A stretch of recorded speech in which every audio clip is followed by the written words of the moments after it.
Igra brojki, rešavanje pitanja nestalih 20 godina kasnije. Rešavanje pitanja nestalih lica se našlo na agendi Beograda i Prištine jula 2020. godine. U septembru iste godine obe strane su se obavezale da će ubrzati napore na lociranju i identifikaciji ostataka nestalih osoba potpisivanjem Vašingtonskog sporazuma.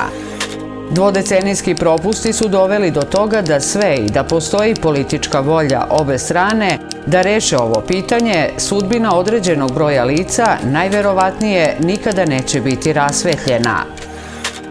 Tokom sukoba na Kosovu, prema podacima Fonda za humanitarno pravo, ubijeno je 13.518 ljudi.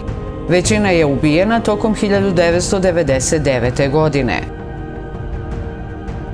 Nakon povlačenja srpskih snaga sa Kosova, na Kosovu je ubijeno, oteto ili nestalo 1257 ljudi, 717 Srba, 307 Albanaca i 233 Roma. Od 1696 evidentiranih nestanaka, 1129 su Albanci, 417 Srbi, 44 Romi i 105 pripadnika ostalih etničkih grupa. Nakon 15. juna 1999. godine evidentirano je 364 nestanka.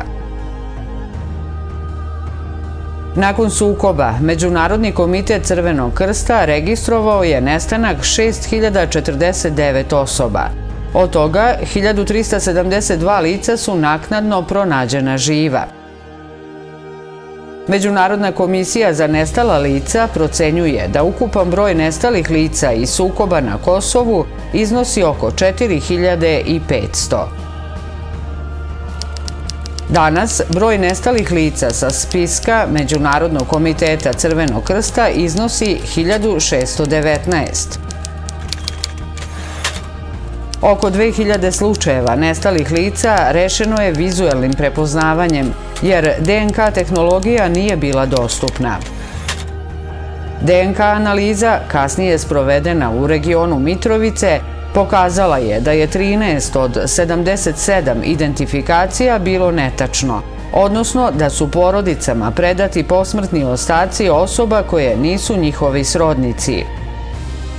Na osnovu toga procena je Međunarodne komisije za nestala lica da bi broj netačnih identifikacija mogao biti najmanje 340 slučajeva, zato što su pojedina tela vraćena drugim porodicama ranih 2000-ih, njihovi pravi srodnici potencijalno nikada neće pronaći svoje srodnike. S druge strane, ukoliko neka porodica koja je u neznanju sahranila posmrtne ostatke druge osobe nije dala DNK uzorke, ostaci njihovog srodnika također neće biti identifikovani.